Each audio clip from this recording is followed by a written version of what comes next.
Se trata de una conversación recorriendo algunos temas del pensamiento de Agamben y algunos temas específicos del libro Profanaciones. Voy a comenzar con un par de ideas generales para que nos ubiquemos todos y después con dos temas más concretos del libro Profanaciones. Cuando comencé a leer la obra del profesor Agamben, yo comencé a leer Homo Sacer I, El poder soberano y la vida desnuda, casi por casualidad. Después me hice adicto a los libros de Agamben.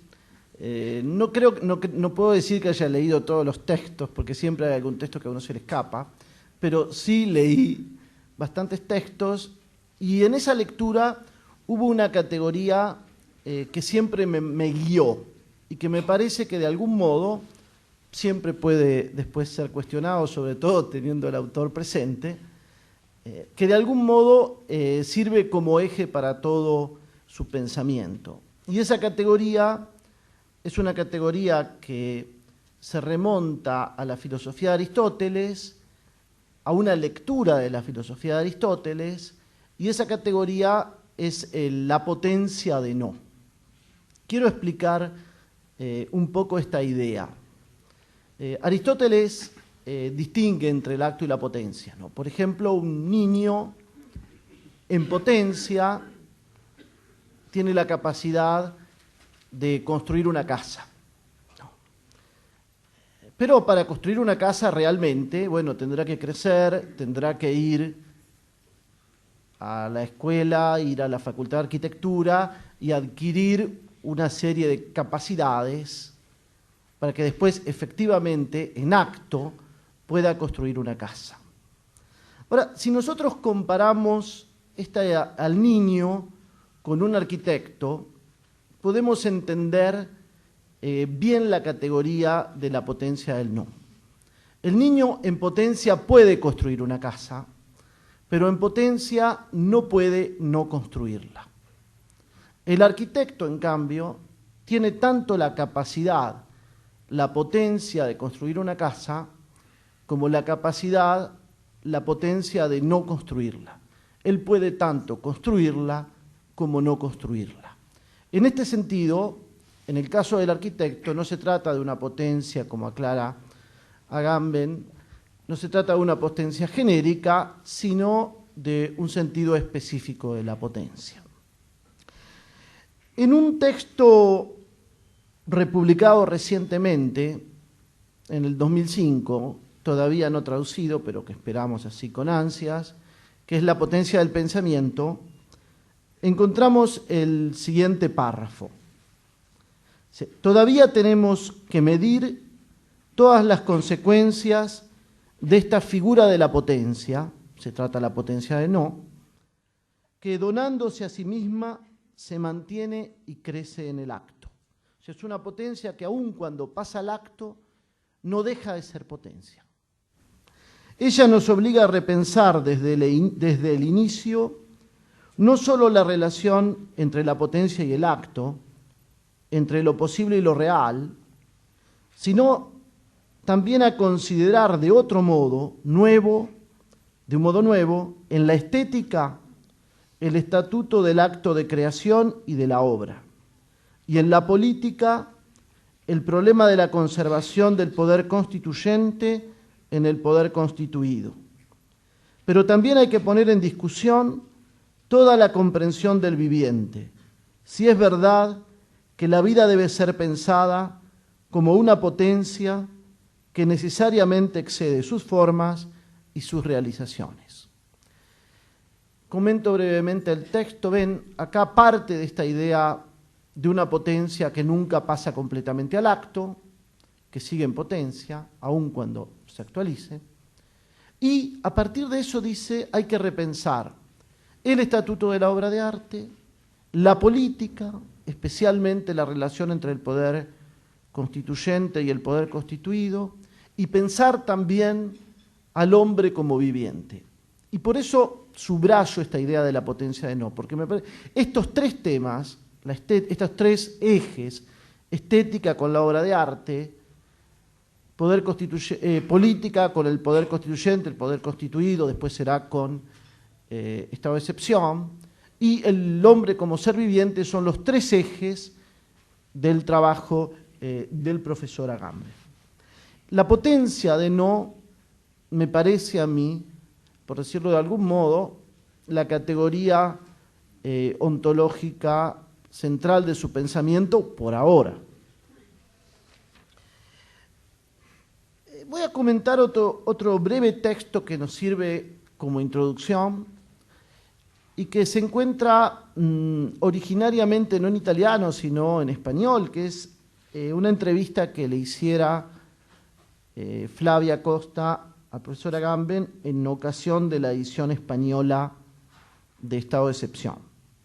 El texto dice: superar la lógica binaria significa sobre todo ser capaces de transformar cada vez las dicotomías en bipolaridades, las oposiciones sustanciales en un campo de fuerzas recorrido por tensiones polares que están presentes en cada uno de los puntos, sin que exista posibilidad alguna de trazar líneas claras de demarcación. No se trata para Agamben, entonces, es un texto, como ustedes ven, de registro metodológico, es decir, cómo proceder. Dice, no se trata de instalarse en las dicotomías, sino de transformar las dicotomías en bipolaridades que no se pueden resolver. Volviendo un poco hacia atrás, no se trata de o la potencia o el acto, sino de una potencia próxima al acto que nunca se resuelve en la dicotomía potencia y acto. Ese es un caso de la potencia del no. Y después Agamben aclara que esta manera de proceder, transformar las dicotomías en bipolaridades, es una forma de la arqueología, cercana a Foucault, pero que no se identifica completamente con él. ¿Qué resultados da esta manera de pensar bipolar y no dicotómica, estas arqueologías de las bipolaridades? Bueno, para explicar cómo es esto, Agamben toma el caso, por ejemplo, del Homo sacer. Esta figura del derecho romano, de hecho, le sirve no solo para pensarla en sí misma, sino para pensar un paradigma. Y este es el modo en que se transforman las dicotomías en bipolaridades. Yo tomo un caso, un ejemplo, y ese ejemplo se vuelve el lugar para pensar el género al que él pertenece y al que pertenecen. Si potencia de no es la categoría ontológica, la arqueología de las bipolaridades, a través de estos ejemplos, cifras, paradigmas, me parece que es su categoría metodológica. Dicho esto, ¿cómo pasar de estos temas, de la potencia del no, de la arqueología de las bipolaridades, al texto que nos interesa en especial hoy, que es Profanaciones? Bueno, yo creo que en Profanaciones aparece una tercera categoría central, ya no es una categoría ontológica, ya no es simplemente una categoría metodológica, sino una categoría que yo calificaría de política, y es la categoría de uso. Para mostrar la importancia de esta categoría de uso, elegí dos de los 10 ensayos que contiene el libro Profanaciones, y que son el autor como gesto y el ensayo que de algún modo le da el título al texto, que es Elogio de la Profanación. Quisiera mostrar cómo funciona en ellos y qué temas abre el uso como categoría política, y creo que de ese modo va a aparecer su relación tanto con la idea de potencia de no como con la arqueología de las bipolaridades. El autor como gesto es un ensayo en diálogo con Foucault. De hecho, retoma dos textos de Foucault. El famoso texto de 1969, titulado ¿Qué es un autor? Y otro texto posterior, de los años 80, que es el prefacio a la vida de los hombres infames. En el primer texto, en ¿Qué es un autor?, Foucault propone distinguir entre el autor individuo, una determinada persona con sus características físicas, que habita en un determinado lugar, en un determinado tiempo, y el autor como función. El autor como función no se identifica con el autor como individuo, sino que es el que permite establecer un régimen de apropiación de los textos, la posibilidad de ser jurídicamente perseguido por sus escritos, la posibilidad de autenticar un texto y también, entre otras, la posibilidad de constituir un canon. En ese sentido, el autor, más allá de la obra, se coloca como un instaurador de discursividad. En definitiva, para Foucault, la ausencia del autor individuo es la condición de posibilidad del autor como función. El otro texto se trata, como les digo, del prefacio a la vida de los hombres infames. Es el prefacio a una recopilación de documentos de archivo, registros de internación, disposiciones de detención, etc. Documentos de la vida de los hombres infames, ateos, sodomitas, vagabundos. En esos documentos y registros, aunque más no sea a través de las referencias que de esas vidas hace el discurso del poder, aparecen los trazos de los individuos reales, de vidas reales. Ellas, a diferencia de la función autor, organizadora de discursos, exigen un nombre, son testimonios de individuos, en este caso infames, y sin embargo no son biografías. Planteando estos dos temas Foucaultianos, el de la función autor y el de la vida de los hombres infames, Agamben sostiene que la clave del primer texto se encuentra en el segundo texto. Y acá viene lo que me interesa subrayar, tomando en parte las palabras de Agamben. Si llamamos gesto a aquello que permanece inexpresado en todo acto de expresión, podremos decir entonces que exactamente igual que el infame, el autor está presente en el texto solamente en un gesto, que hace posible la expresión en la medida misma en la cual instaura en ella un vacío central. En este gesto, el del autor, el de los hombres infames, sostiene Agamben, la vida aparece como jugada, como puesta en juego. Y cito, ética no es la vida que simplemente se somete a la ley moral, sino aquella que acepta ponerse en juego en sus gestos irrevocablemente y sin reserva, incluso al riesgo de que, de este modo, su desventura y su felicidad se decidan de una vez y para siempre. Y cito otro texto, una subjetividad se produce donde el viviente, encontrando el lenguaje y poniéndose en juego en él sin reservas, exhibe en un gesto su propia irreductibilidad a él.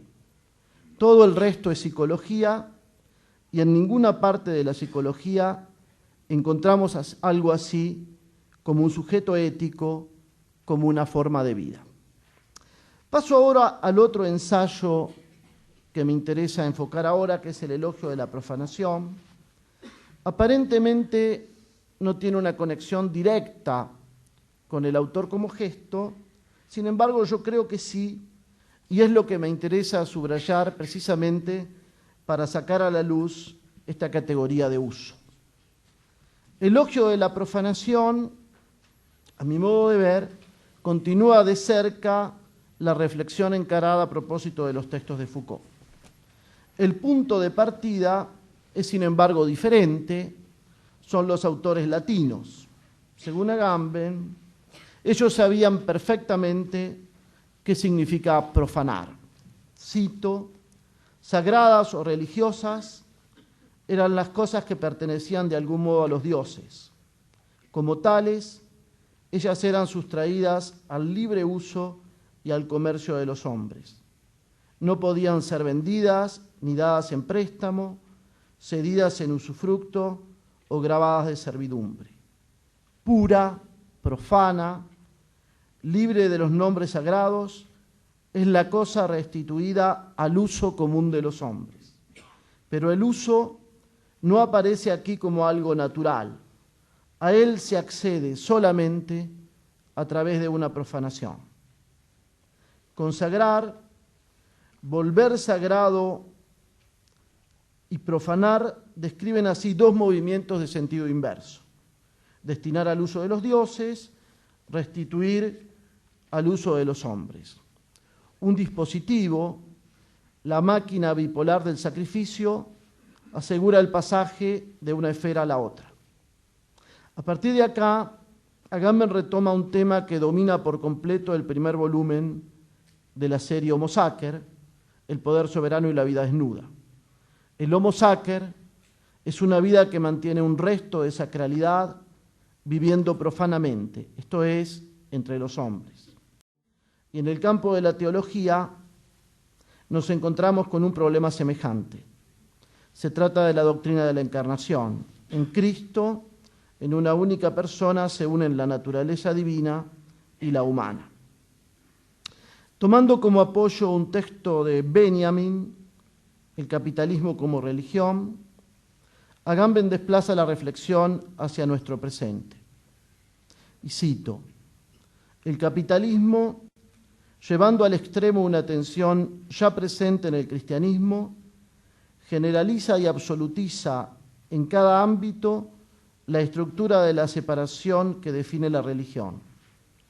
Allí donde el sacrificio señalaba el paso de lo profano a lo sagrado y de lo sagrado a lo profano, ahora hay un único, multiforme, incesante proceso de separación que inviste cada cosa, cada lugar, cada actividad humana para dividirla de sí misma y que es completamente indiferente a la cesura sacro-profano, divino-humano.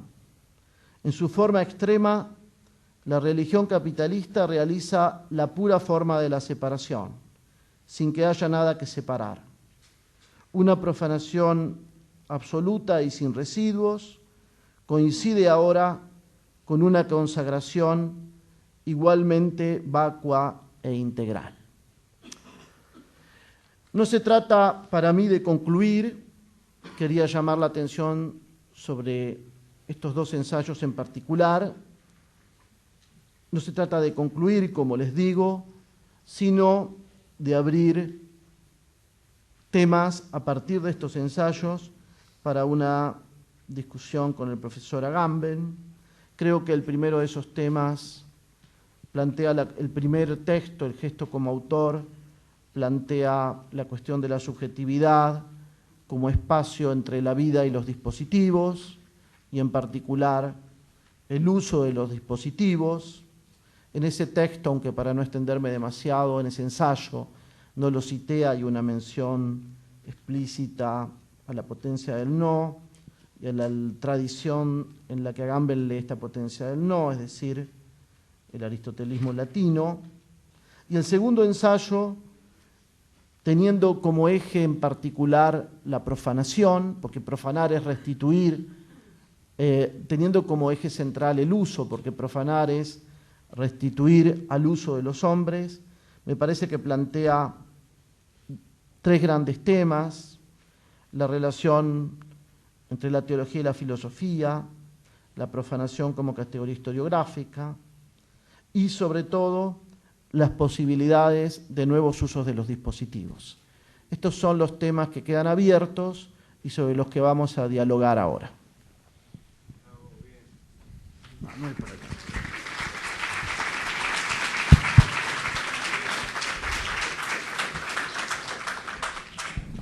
Sí, no, creo que tendremos tiempo de discutir de todos esos temas.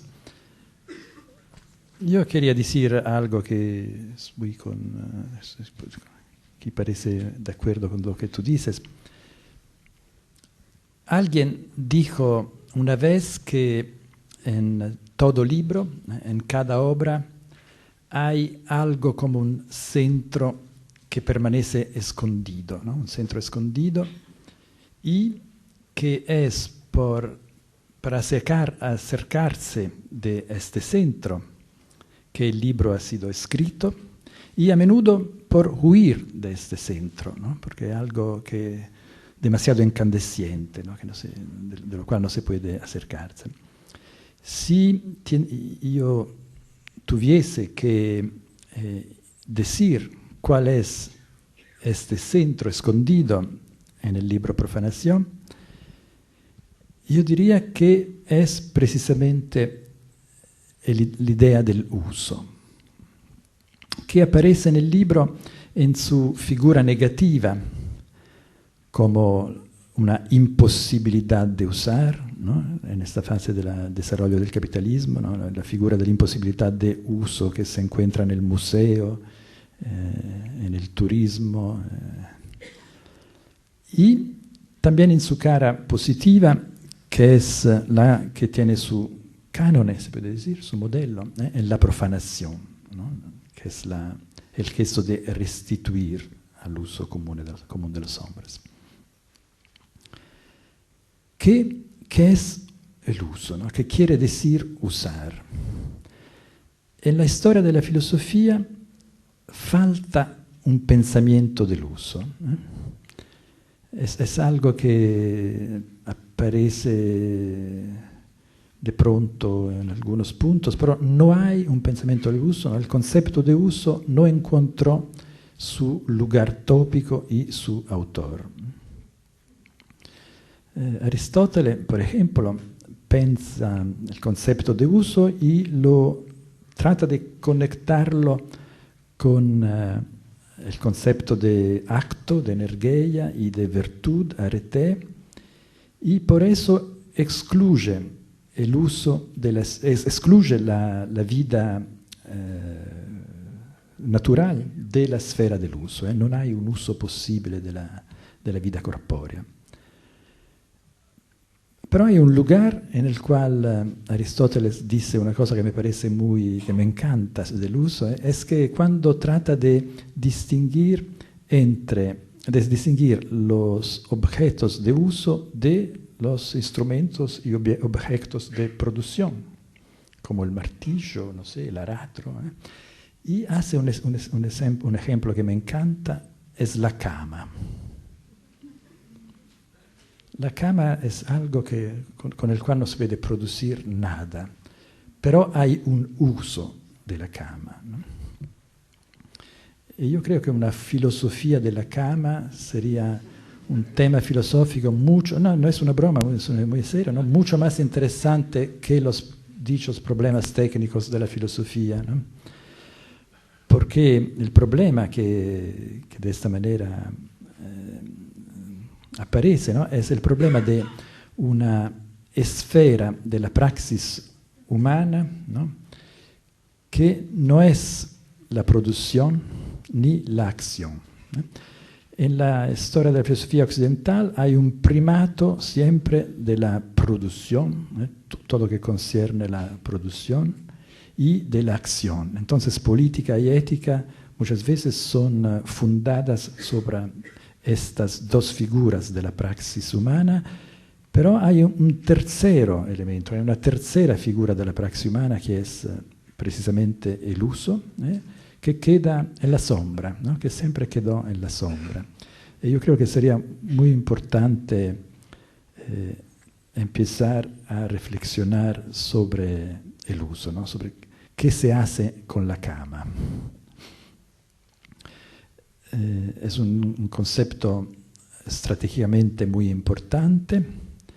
Por ejemplo, por hacer un ejemplo que me parece muy claro, en la esfera del derecho. En el siglo XIX tuvo un grande debate entre los grandes historiadores del derecho romano, Savigny y Jhering, sobre la definición de la propiedad. ¿Qué es el derecho de propiedad? ¿Cuál es la diferencia entre propiedad y nuda posesión de alguien? Y siempre el concepto de uso aparece como la figura central de referencia, ¿no? El concepto jurídico de propiedad no tiene otro contenido que el uso, pero nunca se define qué es el uso. El derecho de propiedad es el derecho de usar y de abusar, se dice. Entonces, sin el uso no hay posibilidad de definir qué es la propiedad. Y tal vez el derecho es precisamente nada más que un dispositivo para capturar los usos de los hombres. Aquí, como tú dijiste, no es nada de natural ni de original, no es algo como lo a cual se refiere Marx cuando pone el valor de uso y el valor de cambio. Tal vez Marx vivía en una fase del capitalismo en la cual todavía era posible una experiencia del uso como algo natural e sencillo, ¿no? Creo que en la fase del capitalismo en la cual nosotros vivimos no es posible concebir el uso como algo natural y original a lo cual se puede volver simplemente. El uso es algo que resulta de un cuerpo a cuerpo con los dispositivos que lo han capturado. No es algo que no es algo de original, es algo que se tiene que alcanzar. ¿Alcanzar? ¿Se puede decir? Sí. Y por eso me parece que el paradigma de la profanación es muy útil, ¿no? Porque en la profanación no hay simplemente un uso simple, ¿no? Cuando el niño juega con objetos que pertenecían a la esfera de lo sagrado, ¿no? Instrumentos de divinaciones, rituales, antiguas ceremonias, hay una operación muy compleja, ¿no? Hay una operación que no es simple y que se podría definir como retomar, desactivar el dispositivo que ha capturado y separado el uso de los hombres y inventar un nuevo uso. Siempre el problema no es de restituir algo a un viejo uso, pero de inventar nuevos usos. Eso me parece el problema. Sí, ahí la categoría de profanación, que claramente define, sería un caso del uso, o sea, consagrar sería una forma del uso, profanación sería otra forma del uso, pero también me parece que profanación puede ser utilizada como una categoría historiográfica, como un modo de leer la historia, y en ese caso veo en la categoría de profanación como una de las modalidades del uso o de instauración del uso, una categoría en competencia con la categoría de secularización.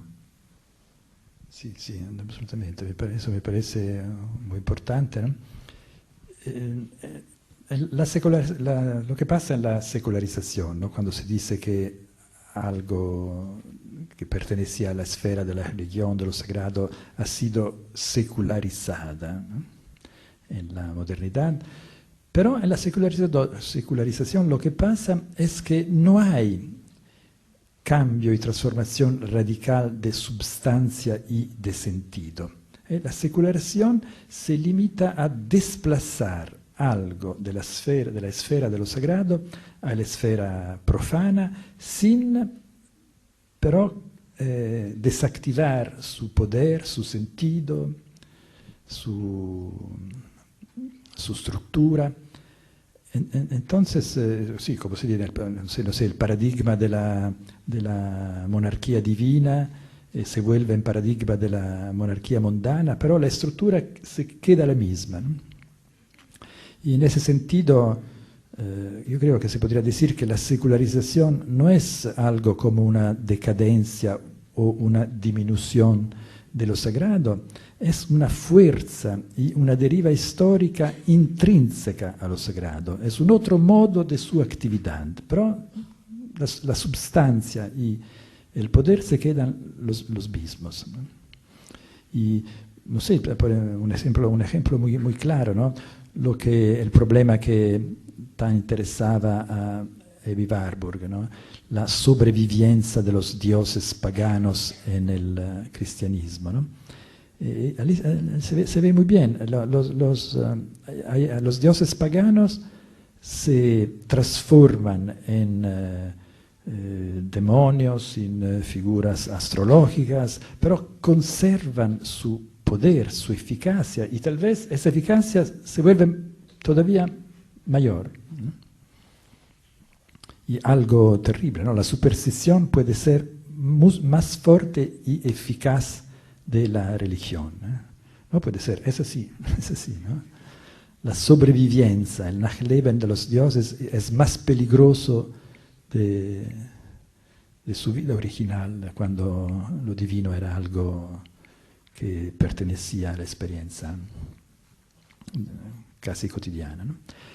Entonces, la profanación es precisamente una contrafuerza, un antídoto contra esto permanecer en forma secularizada de lo sagrado, ¿no?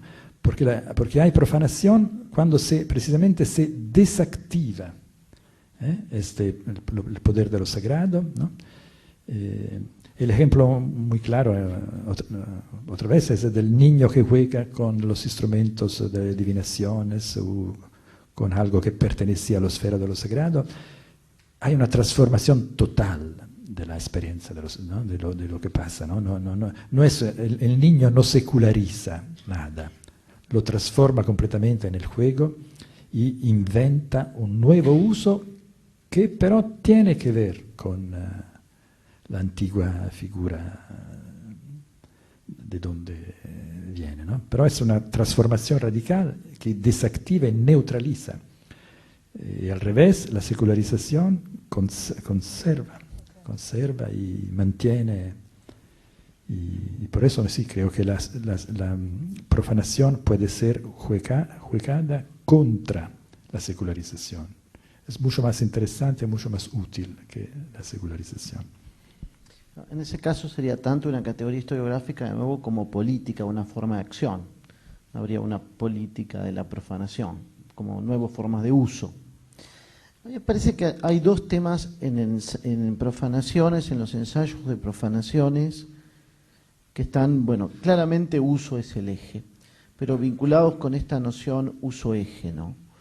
Uno es hacia final de Elogio de la profanación, donde te ocupás de la necesidad de nuevos usos en la época del capitalismo, la posibilidad de nuevos usos en la forma tardía del capitalismo, ¿no? O sea, el tema sería uso-capitalismo, de lo cual algo dijiste ya. Y otro tema que aparece no solamente en Elogio de la profanación, también en El autor como gesto y también en Genius, es el problema del sujeto, ¿no? En Genius, como la relación entre yo y Genius, en el autor como gesto entre la vida y los dispositivos, ¿no? Y en el elogio de la profanación, en esta idea de poder instaurar nuevos usos de los dispositivos. La pregunta sería esta.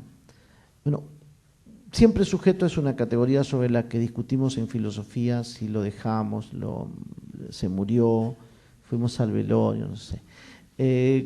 ¿Cómo pensarías en relación con la noción de uso, la noción de sujeto?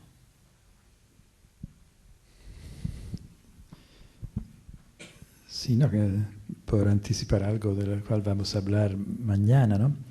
Si tuviese que hacer una distinción masiva y muy sencilla, muy simple, diría que hay, de una parte, hay los seres vivientes, y de la otra, los dispositivos en los cuales los seres vivientes quedan capturados, ¿no? Quedan continuamente capturados.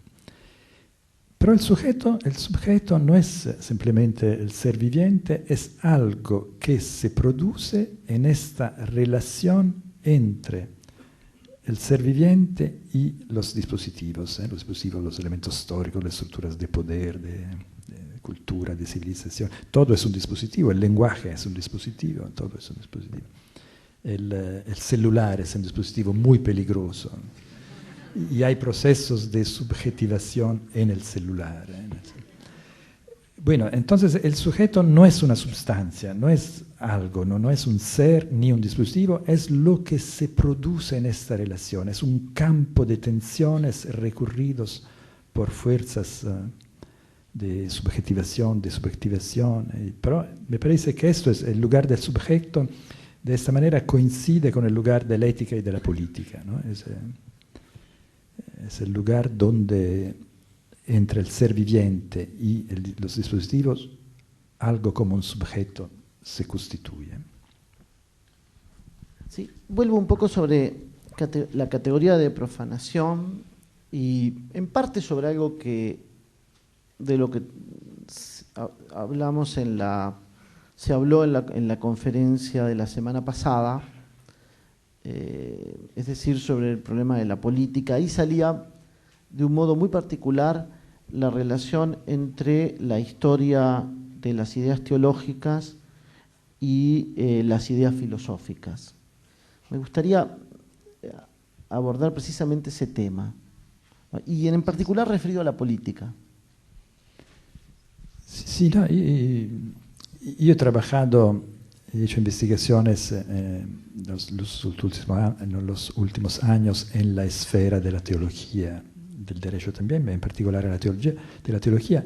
Eso no quiere decir absolutamente que yo creo que la teología sea un lugar privilegiado y fundamental para comprender nuestro tiempo. Es más simple, es que en un determinado problema, el problema del gobierno, ¿no? La investigación en la teología me hizo posible comprender la estructura del gobierno moderno, ¿no? Entonces es muy preciso, es muy simple. Una vez Benjamin dijo que comparó su relación a la teología a la relación entre el papel secante y la tinta.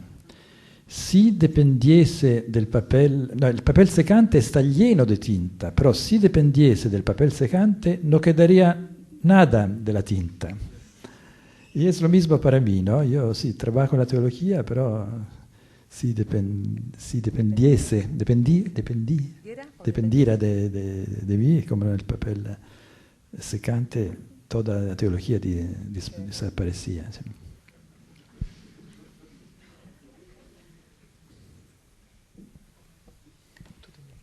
Incorporemos a Flavia. Sí, quizá podemos relacionar un poco la conversación con lo que hablamos, con lo que en realidad vos hablaste el miércoles pasado, con la idea sobre el final de la conferencia, que daba la idea de el tema de lo ingobernable, como aquello que había que, o bueno, que vos proponías buscar precisamente para romper esta bipolaridad de la máquina gubernamental, ¿no? La búsqueda de lo ingobernable sería como una propuesta política, ¿no? Tratar de buscar eso. Me gustaría sí que trataras de comentar en qué pensás exactamente cuando pensás en lo ingobernable y si es posible imaginar eso ingobernable como algo así como un sujeto político. Sí, bueno, la idea de mi investigación era precisamente que el gobierno es el problema central de la política occidental, el problema que no ha sido pensado todavía, ¿no? Se pensaron la soberanía, la ley, el derecho, lo que Foucault llamaba los universales, pero este fenómeno tan simple, pero tan central, el gobierno, no ha sido todavía pensado. Y sí, intenté demostrar la estructura de la máquina gubernamental, ¿no? Que es una estructura doble, que funciona de un lado como a través de leyes generales, sistemas universales, y del otro como actos de policía, ¿no? Como dispositivos particulares, etc. Entonces sí, no se trata para mí, claro que hay un gobierno que puede ser mejor o peor, claro, pero no este es el problema para mí, es el problema de cómo pensar más allá de la idea del gobierno, ¿no? Cómo pensar entonces algo que se podría definir como un ingobernable. Bueno, eso es creo más complicado, ¿no? Pero creo que podría decir al menos dos cosas, dos puntos a decir. El primero es que lo que me apareció en mi investigación es que el gobierno, ¿no? que tiene su paradigma en la providencia, en la estructura de la providencia divina, es algo que se funda en lo que los teólogos definían una anarquía fundamental. Es decir, que entre el ser de Dios o el ser del hombre y la acción y la praxis de Dios o el hombre, hay una desconexión, hay una cesura fundamental, ¿no? Y por eso hay gobierno. Hay gobierno porque el ser del hombre y su acción no están fundadas en nada, ¿no? Entonces hay una anarquía fundamental. Y esa me parece una idea que me interesa muchísimo. Benjamin dijo una vez que la sociedad burguesa es anárquica, es la verdadera anarquía. Entonces, un punto sería, un ingobernable tendría que ser algo en lo cual esta cesura entre el ser y la acción, entre la ontología y la praxis, no fuese posible. Entonces tenemos que buscar dónde en la experiencia individual y colectiva se encuentran zonas en las cuales esta distinción no es posible.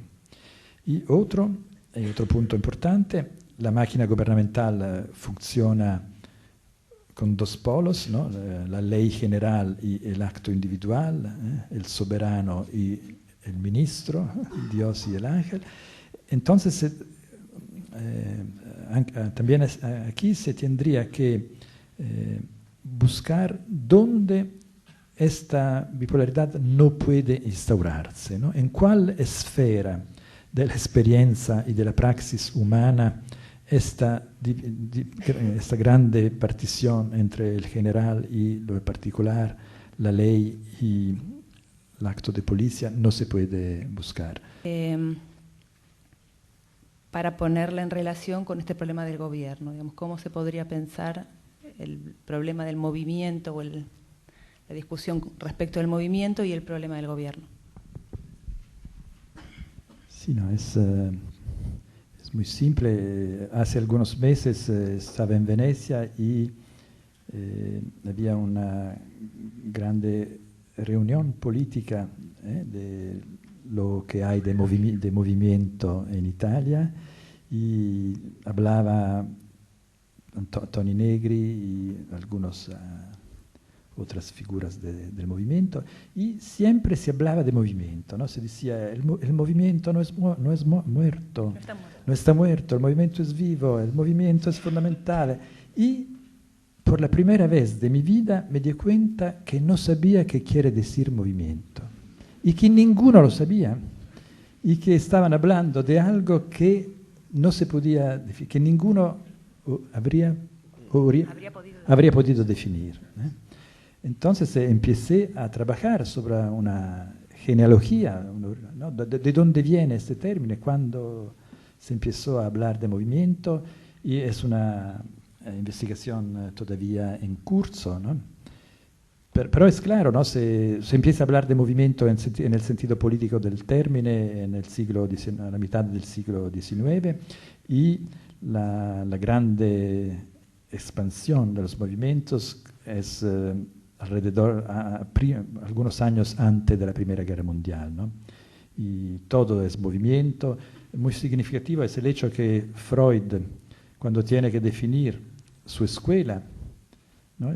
Escribe un ensayo y dice, no, creo que no se quiere hablar de una escuela, no es una escuela, es un movimiento psicanalítico, ¿no? Y hay un ensayo de Freud que se llama El movimiento psicanalítico. Pero hay algo muy inquietante, ¿cómo se puede decir? Inquietante en la idea del movimiento, es que es una idea que la tradición marxiana del movimiento obrero y de la izquierda en general comparte con el fascismo y el nazismo. El nazismo y el fascismo siempre se definieron como movimiento.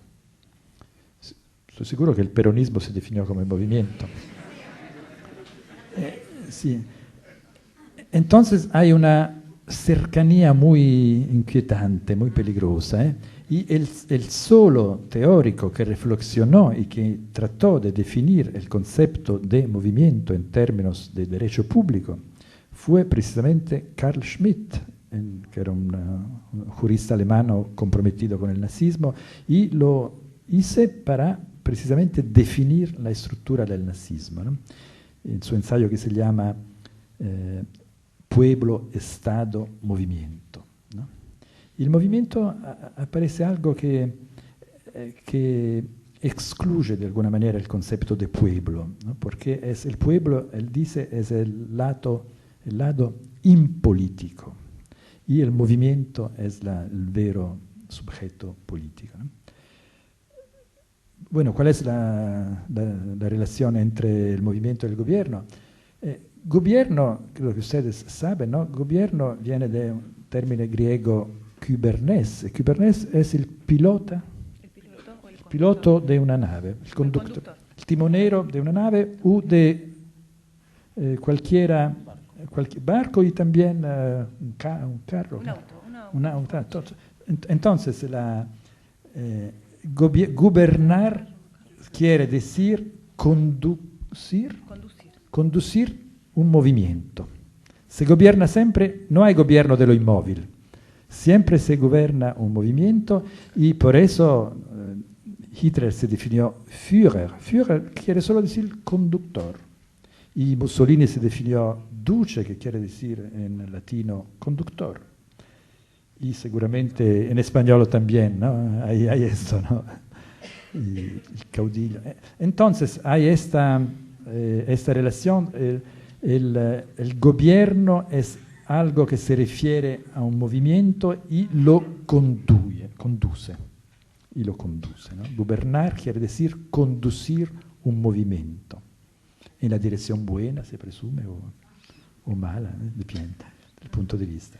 Entonces hay una relación que sería interesante investigar, pero creo hay esta cercanía muy inquietante entre la tradición de la derecha y la tradición de la izquierda, Pero tal vez, no sé, se podría intentar de pensar el movimiento y de definirlo de una manera clara y diferente, ¿no? Pero eso es un trabajo que creo que todavía no está hecho, ¿no? Todavía no está hecho. Como, por ejemplo, pensar el movimiento como algo ingobernable.